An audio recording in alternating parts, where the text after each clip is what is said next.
So that is a sound nobody wants to hear.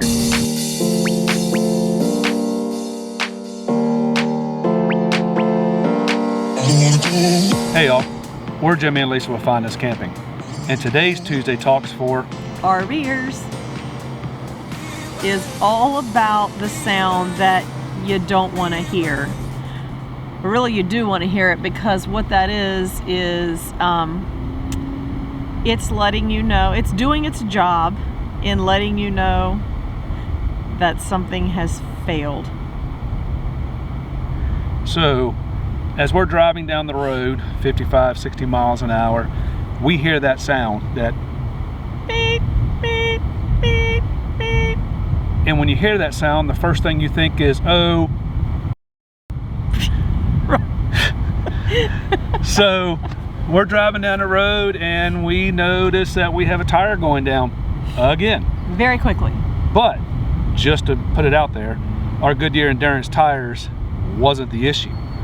We have the tire monitor system on our tires, and we have the non-pass-through kind, and as we're driving in centrifugal force, it pushes it up against the wheel, and as we slow down, it comes back to where it's supposed to be, and as we speed up, it goes back out. So there's a lot of back and forth on that little valve stem that is rubber, by the way, because they're high pressure valve stems that was on the trailer when we got it. So, but the problem isn't the pressure.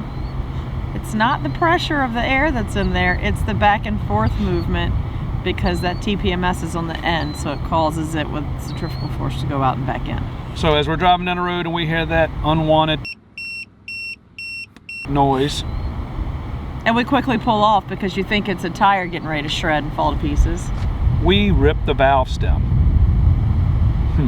I'm not a tire person, but I have had many a flat tire in my life. I've never seen a valve stem. It was split from the threaded part where the little cap screws on all the way back to the tire.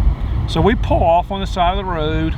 We get ready to level it on up to get the tire off, and she says, "We're not level." I said, "This is really unlevel." You know, like sometimes the shoulder kind of drops off and it's full of potholes. That's the way it was. So I say, fine, get on your phone, let's Google for a place we can go up the road. So she finds a parking ride up the road. Like right up there, you can see it. It's at the top of the exit ramp. And when we get there... But it's not a parking ride. According to Google, it's a fireworks store. So I'm thinking, it's a fireworks store. And certainly they get their fireworks on like some sort of tractor trailer. So there ought to be room enough for us to get in there and get turned around. We're not getting turned around in there. So not we start driving down this side road, limping along. Beep, beep, beep. This side road that is so narrow, in places it doesn't even have a center line. So, you know, and with the RV that's that tall. So we're scraping the sides, scraping the top, going down. We're going about 5 miles an hour, making up and down the hill, going around here, going around there, and I'm thinking, oh no. And I'm looking at Google Maps the whole way, looking for like a pull-off somewhere, something that looks like there's a church. Surely they have a big parking lot, except the church, I'm pretty sure, is in somebody's house or garage. It was straight up a gravel drive. So the only thing I can think of is when I run in this dead end at the end of this, I'm gonna have to back that big monster back all the way down this road. Ain't happening. Thank goodness we come around a corner and there's a pull-off, and we were able to change the tire. It's just big enough for us. Like it was made for us. Now, we didn't argue, we didn't fight. Nope. We laughed. We got it out. And I was saying, please find us a place. When we did find a spot to pull over, the view. Holy crap. The view was amazing. Like we stopped to take pictures before we changed the tire. We pulled off on this side, and on the other side of the road, literally the man and his wife were out there mowing grass, and it was like she had to push mow most of it. There was very little he could ride with the rod mower because it was such a decline.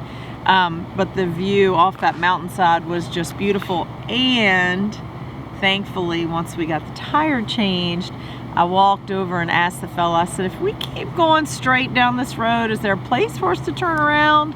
Should we start trying to back up now? What are my options? And as fate would have it, this man's a truck driver, So he doesn't drive his truck down that road though. Yeah, he says you can keep going, but it gets kind of tight down there and you'll make it, but if there's somebody coming the other way, they're gonna have to back up because I'm not. Somebody's gonna have to back up, and clearly, you know, that's not probably gonna be us. So he takes us down a winding road and tells us go down and turn right, go over to the playground, pull up towards the playground, and you'll have a road behind you, back up into the road, turn around, and you're home set. So all in all, for a flat tire, this is our second flat tire. We've done very, very, very, very good. So it worked out very well. The tire monitor system did exactly what it's supposed to do. It stinks at the rubber valve stems, and it went back and forth and it ripped, but that's the way it goes. So we got back on the road, we got back up here to Indiana. We went straight to the tire store and said, I want these valve stems out and I want to put the metal ones in, so we don't have any issue. And he guys said, plug for Monteith's, I think is how you pronounce it. Monteith's up in Indiana. Goshen, Indiana. They took it right then, placed the valve stem, and pumped it full of air, and gave it back. He wasn't even in there 10 minutes. Yeah, we're going by there tomorrow to get the rest of them, the rest of the 7 of them done. And we don't have to take them off. They said to pull it up, they'll take care of it. So we're gonna pull them up. So tell us your story. Have you guys had a story of a flat tire that went bad, went good? Knock on wood, both of our flat tires have gone good. So I guess as good as a tire can go. I credit the TPMS. So don't go anywhere without a TPMS. Yeah. Do you have a TPMS? Do you have a praise your TPMS story? Because ours has been saved us twice. Yeah. Twice. So it's worth it. So if you don't have one, better get you one. We have a link below for the one that we use. I don't care. If you don't like ours, I don't care if you use that, but I'm telling you now, you better get you one. So hopefully you don't have any stories of bad tires going bad.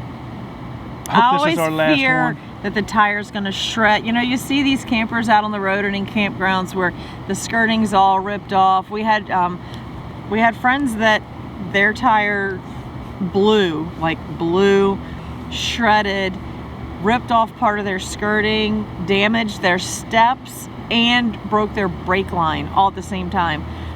So that was a bad stop for them. So thankfully that's never happened to us, and I hope it's never happened to any of you. But if it has, share your story below, or share your good story below where your TPMS went off and you got off the side of the road and didn't have any damage to your rig, because that's a way better story. And make sure, if you have a TPMS and your friends don't, share this video with them, because it might help them. So hope you're liking these Tuesday talk videos that we're doing. I'd rather do a Tuesday talk for something that hasn't happened to us, but if it helps you down the road, I'd rather share like a fun tip or something than a blown tire or something. A blown tire story. But at the end of the day, it was a flat tire, not a blown tire, and it was just the valve stem, and that's fixable. So like I said, if you're liking them, thumbs up, subscribe. We haven't got to ring the bell yet. So if you're liking them, thumbs up, subscribe, ring the bell. And till the next time you see us changing our tires on the side of the road. Safe travels, y'all.